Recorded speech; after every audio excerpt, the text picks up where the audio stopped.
Comics.fm. Once again on the air with me is Nate Nelson. Nate and I go way back. We're going to get into all that. We're also going to talk about Bug Wars today, one of my favorite new comics of 2025. I almost said 2024. Is it like still weird that we're almost in April and I'm still saying last year? Yeah, I don't know what year it is. It's the end of the world, right? Well, not only do we not know what year it is, but my buddy Bobby said the other day how as you get older, it feels like stuff from a long time ago was only a couple of years ago. I posted that Rob Van Dam picture. He was like, that was like 5 years ago, right? I'm like, no, dude, that was 25 years ago, actually. Yeah, everything's at least a decade for me. I was like, oh, that was, wow. Yeah, the 90s were 3 months ago, right? Is that how that works? Absolutely. Grunge is still a thing. Grunge is still, well, yeah, I mean, basically wearing flannels and not showering's never not been a thing for us, at least, you know. So Nate is I would say one of my first radio people I became friends with when I got into radio. I didn't do it when I was super young. Nate, when did you we went to Illinois Center for Broadcasting, now Illinois Media School. How old were you when you went to that? My late 20s, like pushing 30. Yeah. Okay. So what year were you born? 78. Okay, I was 77. So yeah, you and I we're in this media school where it's people that, I mean, it's half of them they went to real college and then like said, I'm not doing that. And then the other half were like, I'm going to be the next Howard Stern. And then you and I, a little bit older, we're kind of like, hey, just everybody keep it real. And you and I mean, very rare breeds with us because you and I both got hired at a radio station before we graduated school. Yeah, absolutely. That's crazy. That never happens. Yeah. And well, I mean, one of the DJs at the station that was also a student and later became a teacher. Yeah. Danielle Tafano. That's right. Yep. I got to get her on this show, by the way. So I'm glad you gave her a shout out because now I have a reason to tag her and now she's going to feel obligated. It's like one of those in the old days, you do like the ice bucket challenge. Like now she's obligated. She's got to be on the show that you mentioned right. her. It's the 2025 version of a chain letter. That's right. Exactly. Do this or else bad things will happen. Danielle was a teacher when you were there? She wasn't a teacher while I was a student. I know. Oh, she went there. That's right. Yeah, she went there and she would come in and do like guest speaking. That's right. Yeah. So Nate and I were at Illinois Center for Broadcasting in 2007. And we're both like, listen, we need to do something different with our careers. We want to do something fun and interesting and all of that. And I'm going to ask you, Nate, like I was trying to be like relatively cool and normal in class, but I took everything seriously because I'm like, this is like a chance at something. And a lot of people were goofing around. Did you take this media school seriously? Yeah. I mean, I cut out a lot of concert going. It was like, I never missed a class. I was always on time. Like, okay. Cause that was the incentive because I wanted that because they gave that incentive at the end of your class session, you know, whoever had the most hours, you know. Yeah, it was an award, right? Yeah, it was an award. Did you win it? I did. Yeah, me too. Yeah, pretty cool. It's like on one hand, it's cool to win an award. On the other hand, you look at like who we were up against, and there was a lot of delinquents in our classes. Yeah. But I mean, it was like anything. You get what you put in, and I want to say that the younger people in our class, they were just that. They were like kind of a couple years out of high school and didn't really know what they wanted to do, and it was just they saw it as a place to just kind of goof off or a quick path to, I mean, I had some people in my classes that literally thought, I don't need to learn anything technical. Just give me a microphone. I could talk about sports every day, 4 hours a day. Yeah, a lot of guys can. Now, can you talk about sports for 4 hours when nothing happened in the sports world? Now we're talking about it. And oh yeah, exactly. But a lot of it was people like God's gift to broadcasting. And a lot of humbling for a lot of people because I don't think a lot of people that went to that school ended up working in radio. They did it. They graduated. A lot of them didn't take a real internship. You and I both interned. We'll talk about where we worked, but we interned there first at 95.9 The River in Aurora, Illinois. You and I both interned there, both got hired there. You got hired first, so congrats to you on that. You beat me on that one. I don't remember it that way. I remember you getting hired first. I remember it that way because I was real jealous. Well, then it was like, okay, I got hired for promotions assistant, and you got hired for producer. I'm like, okay, yeah, it was because I was still interning. You got hired as promotions assistant. I was like, man, I'm just an intern now. Yeah, no, you got the morning show. You got the big gig. We're in this school, and we also had radio shows on the college station too. And I remember I had my ramp radio show with Stacy in my class. It was rock, alternative, metal, punk. You had the show before us. And I remember we'd get there early and you always had some like cool, like creepy kind of goth music. You got like Sheriff Scabs playing in there cranked up. And I'm like, man, I like this guy. He's got some cool music. Yeah. Because, I guess different places I've lived never really, I wasn't exposed until later in life to like industrial music and like, the goth wave. And I was like, I need to get this out to the masses. And so that was my way to do it. I thought it was great. I love that. I mean, it was great because I would listen. I mean, I didn't listen to anybody else's show except for ours and yours. And I was like, because it was cool music. Why not? And so I knew when you get a goth kind of creepy dude that a Bug Wars kind of comic would be perfect for you. And when you and we got hired at the River and you became the morning show producer, but then you were featured on the show as like on-air talent, right? With Scott. Because you guys had banter back and forth, right? Yeah. I was kind of doing a little bit of everything in the morning, but if there was nothing, like no other guests, and I was just there to bounce stuff off of. On the weekends, I did have my own shift. Yeah. It started overnight, and then I was essentially in the mornings, like from 6 to 10 in the morning. I think we each had a morning show. I think you were probably like Saturday morning. I was Sunday morning.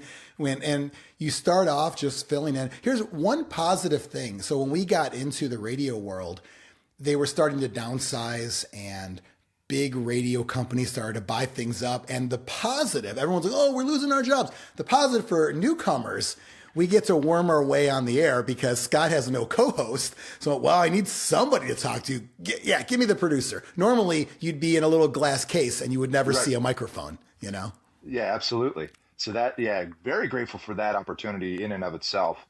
And then, having Scott even, going out to these promotional events with him or in lieu of him on a couple of occasions. And that was just like, oh, big shoes to fill.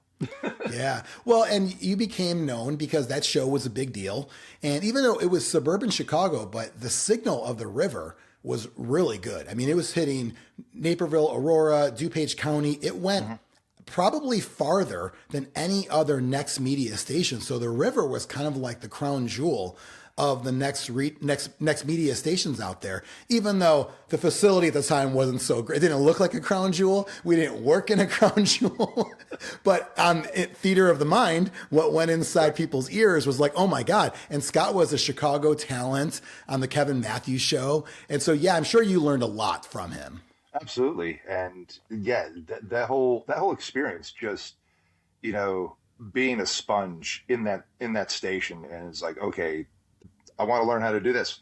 Just ask and having the opportunity, which is very grateful because I remember talking to some other people in our classes at the time, and they were just kind of getting like, oh, go fill my coffee, scrub the toilets type of thing. Yeah, a lot of the interns, they wanted to work at downtown stations, and it's like, I know it looks cool on a resume, but if you're not doing anything, you're not learning anything. If you're not learning anything, nobody's going to want you. You and I were like, no, why don't we go to one of these kind of in our backyard? And would you know it, we found our way, onto the radio pretty quickly, even before graduating, which I still think that's a great feat, It was just an amazing time. Kind of really sparked my whole passion for being in entertainment. I mean, to really realize, oh, I can have a job and have fun at it instead of just going to a 9 to 5. Yeah. Well, you before radio, you had a stint as a professional wrestler, right? Yes, I have trained as a professional wrestler. Yes. What was your name? Dante Dread. Dante Dread, which became your online name, I remember. Did Yes. you use that on the radio at all or no? No, no, no. No, you were like, I got to keep it clean for all the Naperville moms. I'm just going to be Nate's. Right, yeah. You can't scare off those Naperville moms at all. What's really funny is at the last place I worked, there was another wrestler that was on the air as well. It's a thing. And then in Colorado, there's a guy named Danger Dean, wrestler on the air. Here in Des Moines is Jeremy Hall, wrestler on the air. What is it about radio and wrestling? Is it because everything's a work? Is that like the mentality? Like, wrestling and radio is very similar? I never really thought about it until just now, but yeah, and I think you have, in radio, especially in the studio, when that mic button goes on, it's a different kind of persona. Yeah. And same thing when you're cutting your interviews, you start getting into like the Macho Man, the Hulk Hogan voice. That's right. Well, it's Macho Man right here. And all of a sudden it becomes, you're exactly right. Because when the red light goes on and you're live, now it's, let me tell you something, brother. And meanwhile, soft spoken off the air, just like a lot of radio DJs are. Yeah. It's just like, oh, hey, because you're trying to get that hype energy to give out to the listeners. Yeah. That's great. Yeah. It's after I thought about it, I'm like, wait a minute, I know a lot of wrestler/radio people. That's a show by itself, which I'm going to do a whole, I have to bust out some wrestling comics for all that. So after radio, you had some fun with it, I think 2-3 years probably at the station? Yeah. And then, I tried to keep my foot in the radio door because, it's a hard, once you get out of it, it's hard to get back in. The longer you're out of it, the way harder. I learned that one. Ended up, by chance getting into films and more acting. So wanting to do voiceover and somehow building an acting resume so I could do voiceover and still acting, still doing voiceovers. Well, I think it's great that you're one of the few that said, I'm going to be behind the mic and then be like, you know what? I'm pretty damn good looking. Put a camera in front of me. Most of us are like, no, we're trolls. How dare you put a camera in front of me? You're like, no, I'm going to be an actor. I didn't go out saying, oh yeah, put me in front of the camera because I can be a leading man or anything. No, it was like, oh, I'm 6'6", so I was like, there's got to be like some college film student making horror movies. They need a killer. That's true. And it wasn't until a couple of years ago during pandemic that I was actually finally cast as the killer in a horror movie. Other than that, I've been killed several times. I've been lots of other roles, but it was just weird how that kind of worked out. Yeah, it's great. Yeah, when you got a good look, so that was a big part of it, and realizing what you're working with. I remember when I did that Chicago Fire Extra thing, and they said, we're looking for bald white guys. Okay, I'm a bald white guy, I'll do this. And then as soon as I get there, they gave me like a skull cap to put on. I'm like, hey, like, what gives? It was almost like you wanted this shiny bald head. All of a sudden you want me to cover it up. I felt I was used and abused. And I collected my $120 in 3 meals, and I just called it a day. And so I remember doing an episode of a show called Evil Kin, which is on Investigation Discovery Channel. Okay. And they actually, because it was about two brothers that became very, very religious and then became neo-Nazis and killed their family. Yeah, unfortunately, not a happy story. not a happy story. But they cut our hair on set. Oh, so did they shave your head, or did you have? Or... They shaved it pretty close, and the PA was like, "Yeah, that's good enough." And the cameraman was from Germany. He's like, "No, it's got to be shorter." And the PA was like, "No, that's good. That's good." Wow. Like, shorter. And they're like, hey, listen, come on, man. It's how accurate to the portrayal does it need to be, I guess, Right. So knowing what I know about you and your love of all things like horror and goth, I mean, at the river, you were like this mad scientist. I remember you were like serving up like googly eyes for Halloween. And I'm like, when I'm thinking about who I'm going to have bug wars, because after reading this comic, I was itchy. I was like, man, I feel like there's ants and beetles like on all my crevasses of my body right now. And I thought Nate would be a good pick. Also, just happenstance, the day you messaged me about Comics FM, you're like, hey, I'm checking out, really cool, was the day I bought this comic. So I'm like, you know what? It's almost too perfect. And I will say this, there's one downside because I had this mailed to you and you didn't get a Comics FM sticker. So that's going to have to come in the mail and you will get yours. Normally it's one of these inside one of these. And that way, that's another way I get people to, I force them into this show. Because listen, I bought something for you and I gave you a sticker. You have to do it. If I bought something, you have to do it. So now I got to get you your sticker, you know? Yeah. By the way, anyone watching that wants a sticker like that or a mug, check out comics.fm. You can buy all the merch you want, and you can even help the show. Things taste better. Listen to this. ASMR, things do taste better on here. That is a tasty beverage. This is a tasty beverage. So Bug Wars, written by Jason Aaron, who is currently doing the new Teenage Mutant Ninja Turtles series, which I also love, a really great take on that. He's becoming one of my favorite writers. Art by Mahmoud Asrar. He's doing a phenomenal job here. This is, I just want to show, I showed a little bit of this book on one of my little short episodes, on my little 1-minute reviews, but look at this war scene for a moment here. And it's pretty badass because it's ants against beetles, but it's all going down in the backyard. And did you feel like Honey, I Shrunk the Kids kind of moment? Absolutely. And I wanted to mention that is very like Honey, I Shrunk the Kid meets D&D. Yes. Yeah. I mean, it's these armies of, you know, basically, if you were ever playing make-believe as a kid, and now it's like taking it a step further, because I remember Community did The Floor is Lava, and these kind of like games you had as a kid.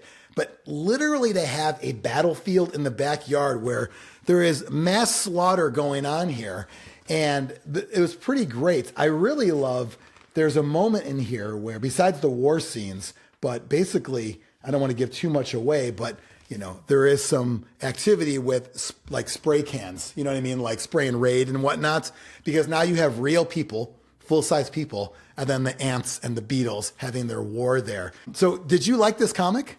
I did. I wasn't sure what to expect. After the first couple pages, I was like, I can get into this because, like I said, it is very much like a Honey, I Shrunk the Kids D&D types thing. I was like, okay, we got this faction over here versus this faction. It was like, let's see what happens. And then it like after all that, and I'm waiting to see, get some catharsis from this epic war. And it's like, oh, hey, back in the human world. I was like, what? Yeah, back in the human world, and then there's stuff going on there. So this family moves into this house there, and it's the father's old stuff there. He's gone now. And basically they're kind of digging around. One son is kind of a bully. The other one gets bullied by the other one there. So there's a lot of that going on. And meanwhile, there is a whole war being waged in the backyard. And there's just a lot of really cool, you don't see this often. You don't see like epic battle scenes along with we're inside of a house going through like old stuff and what are we going to find and all that. I can't wait to see where they take this. I just picked up the second issue, just came out recently, and I haven't not read it yet, but this is a brand new series. You can get it at your local comic shop right now. It's, it's still current. It's only a couple, 2 months old. So basically it's going to be there. If not, have them order for you or get it online. But I don't know how long it's going to go for. It could be one of those 6-issue series, and then that's it, like they do a lot of things now. But this was like, plotting out like sort of like the war and the battle in the back there. And it's like so much cool, like, the wild weeds, we got the tall grass, we got the mowed lands, because a theory that was mowed as opposed to the rest of it there. The old overgrown garden over there. So like literally battle maps inside. It feels like a kid making up this. And that's kind of where it was inspired from, Jason Aaron basically growing up in an area where he had a lot of little friends that he didn't expect crawling around his house and writing stories about them. Thought it was pretty great there. I enjoyed this y'all haul. Like the y'all haul, that bottom pods. That bottom panel there on that page right there. For whatever reason, even when I was reading it, gave me Lost Boys vibe. Oh, definitely. Because it's like it goes into human world, and now you're wondering like, where's this going to go as well? And then obviously something happens in the comic, and you can read and see what happens there. To how do you merge these two worlds together? What kind of happens from there? Thought it was pretty great. Did you have like a favorite scene or panel from the comic? It was that panel. That one? Yeah, like I said, even when I was reading it, it gave me a very Lost Boys vibe, because I remember, at least how my brain is remembering it, there is a shot when they're moving into the grandfather's house from the upper level where they're carrying the boxes in like that. Yeah. I wonder if that was kind of inspired this, because it is kind of a double page kind of full wide shot there of that. Yeah. I bet a lot of inspiration from, kind of horror movies from the 80s as well in there. And yeah, I can't wait to see where it takes it all. It's going to make people think twice about cutting the grass, because it's like, who'd you just kill out there? They just kill a whole family. Did you kill a family out there? You're not going to want to cut that grass anymore. You like the comic. It's something that I think I knew you kind of would get into it. So thanks for checking that out there. It's not a superhero comic for anyone watching this. Part of why I do this show is not only to talk to my radio friends about comics and show a little nerdy side of them, but also to kind of show people that comics isn't always about Batman and Spider-Man. It's also, horror and mystery and thriller and all of that kind of stuff in there as well. However, with all that said, Nate, if you were a superhero, you're a super guy. Dare I even say a Superman? If you were a superhero, what would your powers be? What would be like the name of the movie? And then, of course, I know you're an actor, so you're going to want to play yourself. But it might be that angry German director who says you can't play yourself. You don't look like yourself. Who would play you? So if we're talking about a more accurate, like, real life comparison, either Ron Perlman or Jake Busey. Oh, okay. Yeah. I can see both of those. Yeah. If I'm just throwing names out, Danny DeVito. Okay. Yeah. That's right. Nothing wrong with that, Just because. Or Steve Buscemi, just because. Yeah, right. I would say accuracy fits those a little bit. Those are both, but especially Ron Perlman. He's a big dude, Hellboy, Yeah. And yeah, I totally forgot about Jake Busey, as well. I don't know if he did anything after Starship Troopers or not. I hope he did, but I don't know if he did. Yeah, Identity. Have you seen him in that? I don't think I saw that. No, is that good? It's still an older movie looking back now, but yeah, it's got John Cusack in it and a bunch of other, worth checking out. Okay, is Gary Busey in it? No. Oh, then it's not really worth checking out, is it? I mean, so what? So we got the actor down. What's your superpower? Oh, I think it's just that. I don't want to necessarily say immortality, but just it can take a good beating. Yeah, like somewhat of a regeneration, but really just more of just can take punishment or not healing. Yeah, I wouldn't say an accelerated healing, but just can take a beating. I had to think about this, but right before we started recording, I realized that the other year, I had pitched a comic book idea to a friend of mine. Oh. And in my mind, it was loosely based on at least the character in my mind and how I was pitching it was based on me. Very Punisher-esque. Okay. But he's a mechanic. And like his wife just like up and like left him, took his daughter and just like left him. And now, he's trying to get his daughter back. Yeah. It's just, kind of just goes around with like a tire iron. And I like that. Yeah. What was the name of the comic? I was kind of pitching the title Overdrive. Overdrive. Okay. Yeah. Not Maximum Overdrive, though. No, not Maximum Overdrive. Not minimum. Maybe like middle of the road overdrive. Yeah. Oh, maybe even Redline. I don't know. Oh, right. Okay. Yeah. I was thinking like Grease Monkey, maybe. Yeah. Or like Monkey Wrench. So mechanic can take a beating. I love that. And yeah, there's a storyline with it. So, hey, I would green light that one. Well, let's get it on Netflix right now. If we can't get the comic going, we'll get it on. Everyone's getting something on Netflix. We'll make it on Netflix, Yeah, yeah. And I think the friend I pitched it to wanted to set it in the 80s. Okay.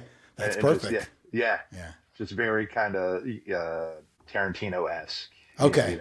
I like it. A little Tarantino, maybe a little Stranger Things mixed in all in there. I love that we're at the point now with the 80s where we're not that specific with years. It's just like, let's, like, I know Stranger Things, one of my friends was like, Ghostbusters did not come out at the same time. That, like, come on. It's kind of like the Goldbergs. We don't get into it, Right. It's just whatever. It exists. It's fine. You don't need to get into it. I love that movie idea. And obviously you have taken the radio thing, parlayed that into acting and all kinds of other modes of entertainment. What advice would you have somebody who wanted to either get into radio, TV, movies, or even just say, I'm going to start a podcast, I'm going to start a YouTube? Any advice or cautionary tales for them? Advice-wise, don't follow trends. Just, I mean, by the time you start getting an audience, that trend's already on the decline.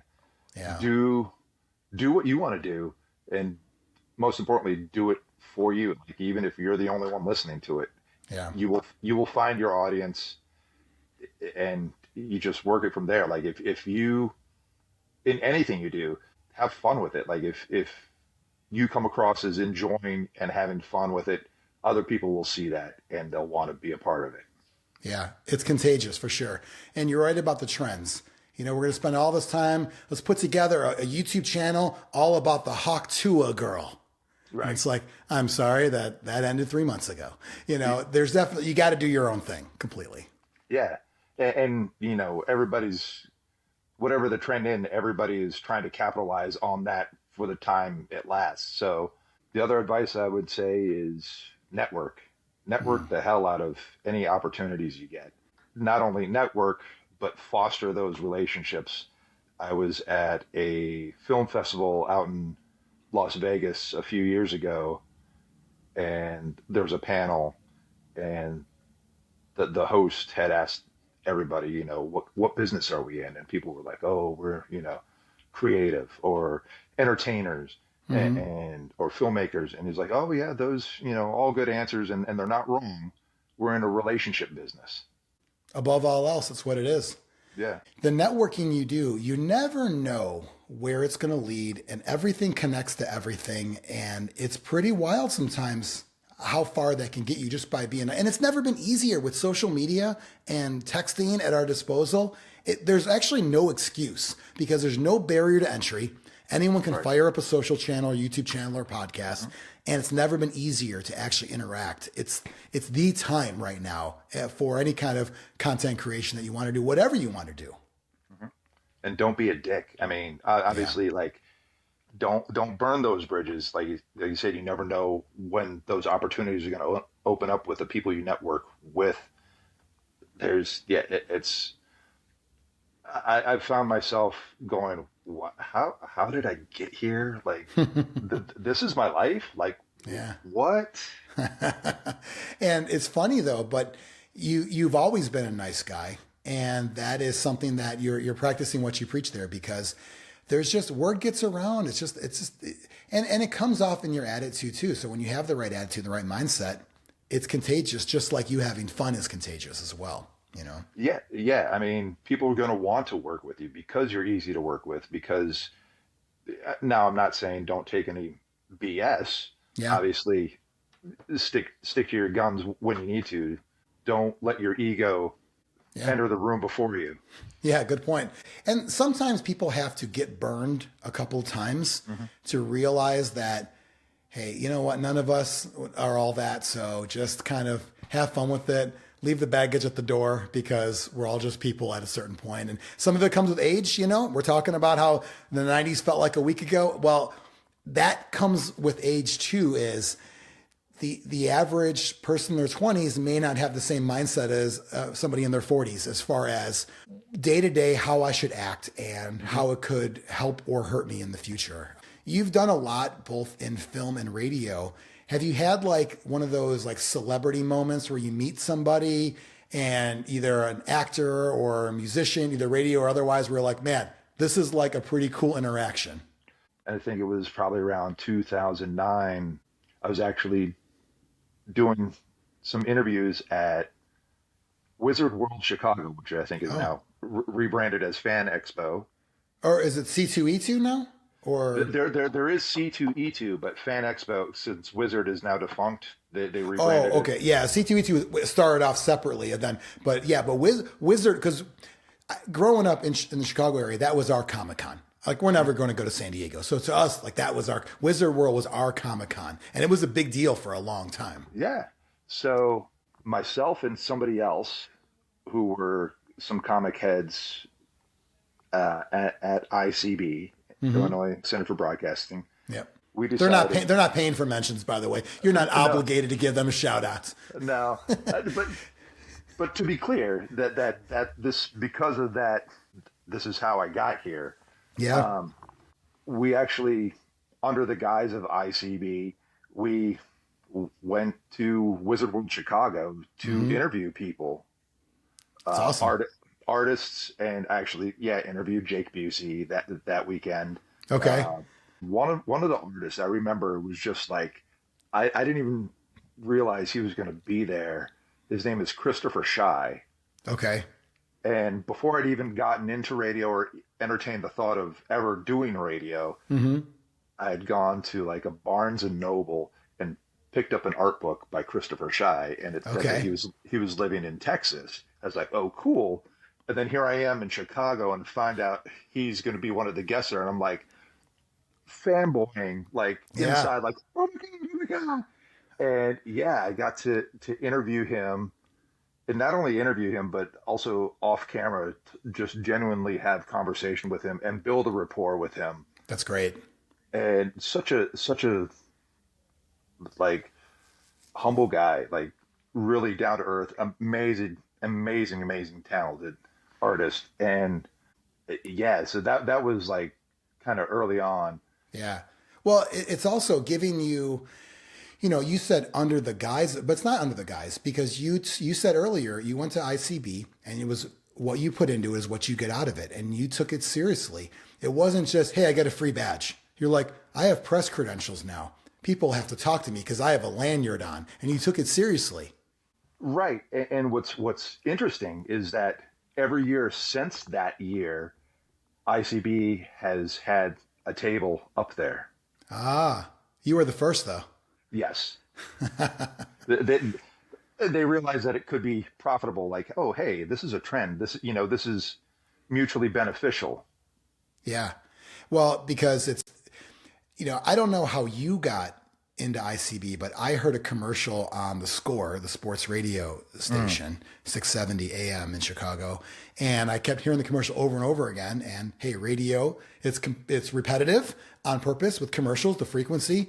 And so seeing a booth there, they're recruiting people. They're like, hey, do you want to sit in this seat and then interact with celebrities? Because you can do that. You just got to enroll here, Yeah, definitely. Yeah, that's awesome. Those moments, because I know you've probably seen people like in the station before. Like, did Lisa Lampanelli come in when you were there? Yes, Lisa Lampanelli. That was one of the ones I was thinking of, and I was like, wait, how?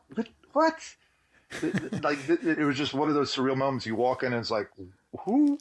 And you're like, she's in Aurora, Illinois right now.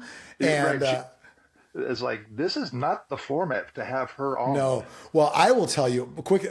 I'm glad you remember that, because my quick story with that is I was driving to my other job I had at the time, and I knew she was going to be in. I'm like, well, of course I'm going to listen. So I kind of driving slow. I want to make sure I hear the whole interview.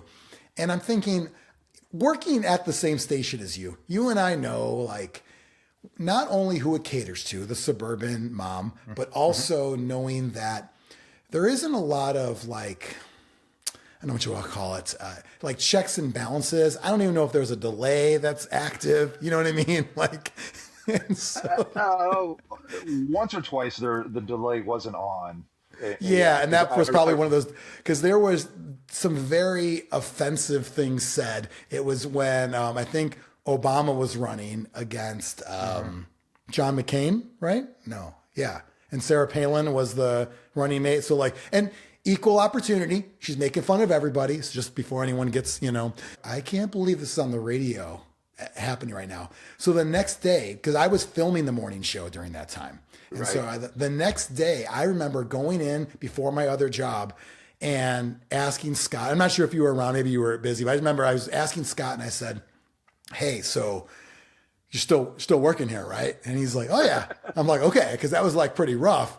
He's like, yeah. I'm like, any complaints, calls, letters? He's like, no. Like he was mad. No, I'm like, that's awesome. He goes, no, that means no one's listening. I'm like, oh. Yeah. Because he's like, hey, if there was a complaint, that means a bunch of people are listening. If the phone didn't ring, then it's like, wait a minute, how many people heard this? But I think that was just, I don't think that's really true. I think people did hear it, you know.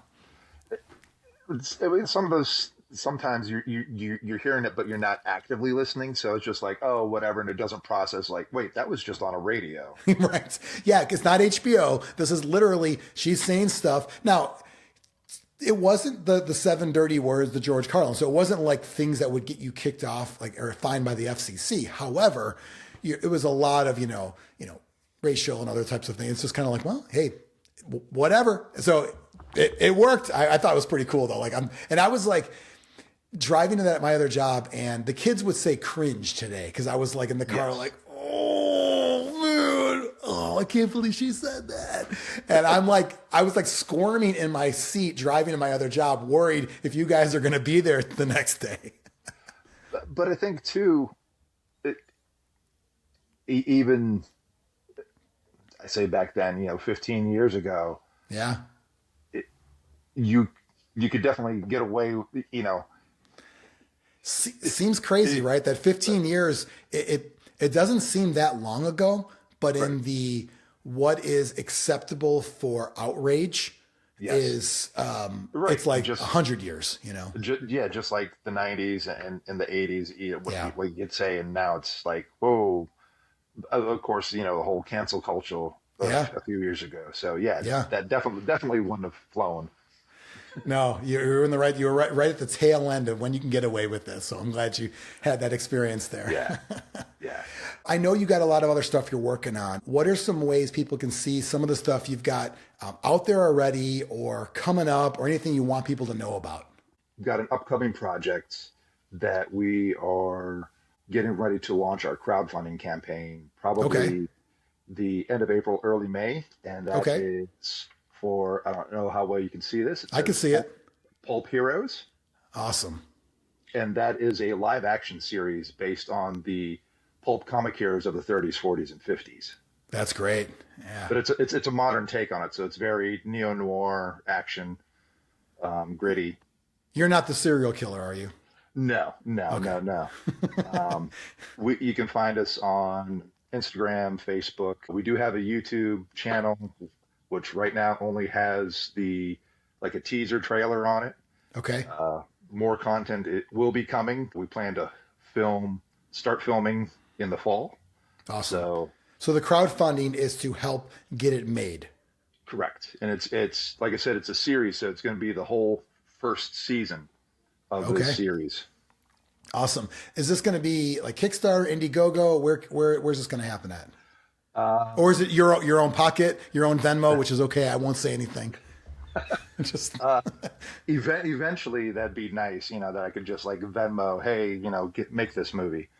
For right now, though, we are looking to launch on the Seed and Spark platform. Okay. I don't know if you're familiar with them. I know a lot of people are not because I am not, but it sounds pretty cool. It's usually there's it's either Indiegogo or Kickstarter. No, there is a crowdfunding platform specifically geared towards filmmaking, and that is Seed and Spark.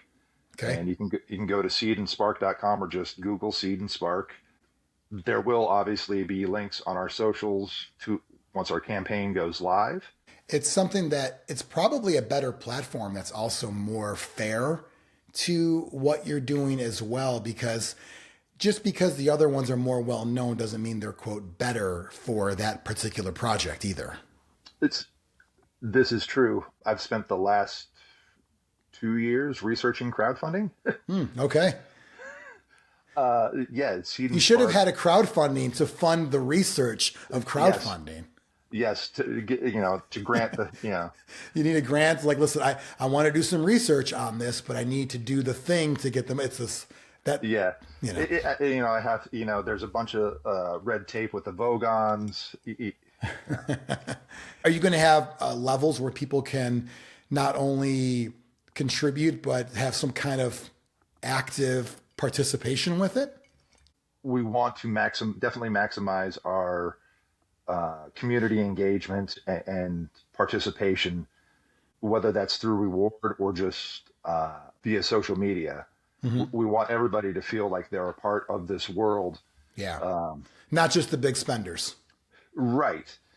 And dare I say, yes, we have this series that we're trying to launch, but it's not just like, oh, once the series is done, that's it. No, we would like to make this into a graphic novel. We Awesome. have already had talks about turning it into a tabletop RPG. Oh, sweet. So it all starts here, and then even beyond just the Pulp Heroes project, we want to do other genres. So this is where it all starts. This is basically the ground floor. Yeah. This is the perfect time to get in and see what we can do. Yeah, it's the initial part of the source material that other things are going to then bounce off of, and then there could be other errors as well. So that's awesome. I'll definitely put a link out there. I'll put something on the screen. I think this works if I just put my fingers like this. I think like the producer, which is also me, puts a thing on the screen right there. I think that's how that works. Because on my end, it just looks like you're poking me in the head. Oh, that happens too. Remember those Encyclopedia Britannica commercials in the 80s? And the guy's like, where's that number? He's like, excellent. It's going to be like that. And it's going to be excellent. So one of the lead characters in our Pulp Heroes series is the Black Bat. Oh, okay. So that's awesome. Yeah. Little teaser there. Yeah. I think it's pretty great. This is something that, instead of participating in a lot of other people's projects, this is also one of your own that you can kind of take ownership of and put your all behind it, which is always great to see. Like we said earlier, it's all part of that advice. The things you said, networking, be cool, be open-minded, all that kind of stuff. And I love that Pulp Heroes. Nate, obviously you're one of the founding fathers behind it. There's some other shout outs we got to talk about though, right? Absolutely. The first one I'd like to mention is a Southtown comic. It is an independent comic book. I believe issue 2 recently came out. I know I'm expecting my copy any day now. It is a cyberpunk type comic. Okay. And it's right out of Richmond, Virginia, which is about an hour from where I live. Awesome. Southtown? Southtown, yep. And you can just search Southtown comic on the socials and find it there. No relation to the POD song Southtown, though, correct? No. Not even close? Not to my knowledge. Okay. Hey, I'm always looking for a connection to get POD into more. I haven't heard a lot from them lately, and I kind of miss those guys. Rock the Party, Southtown, Alive. Mm-hmm. It's been a long time. I'm trying to get those guys some press. You know what I'm saying? Definitely. I'd also like to give a shout out to Green Archer Comics. Okay. They've got a couple different titles. If you like that kind of older pulp hero, like Phantom, the Shadow type, yeah, old school comics, Johnny Dollar is one of their titles. Nice. It's very, very, noir detective. Yeah. There's definitely there's an audience for that, a modern day audience for that style. Because a lot of these things are kind of coming back, like the EC comics on more of the horror side, and people always wanting to have that throwback to like the golden and silver age of comics. So I think there's definitely an audience for that. And I would be remiss if I didn't mention some very good friends of mine, Stranger Comics. Okay. They're on the West Coast. They just launched a Kickstarter this past weekend, and they are killing it. Awesome.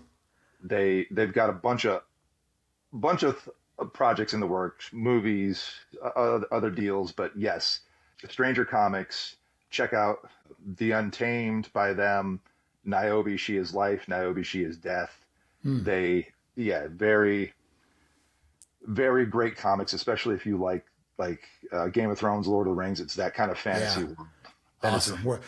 Where there's a bunch of world building that goes along with all of it as well. Huge world building. It's It all takes place in the world of Asunda, and it is the writing is it's you need to get an issue and have somebody review it. That's all I Okay. got to say. Okay. All right. Well, it sounds like the challenge has been dropped. So, all great recommendations. And obviously, we're going to have everybody support your project, Pulp Heroes, coming up real soon. If there's anything else that comes up, definitely let us know.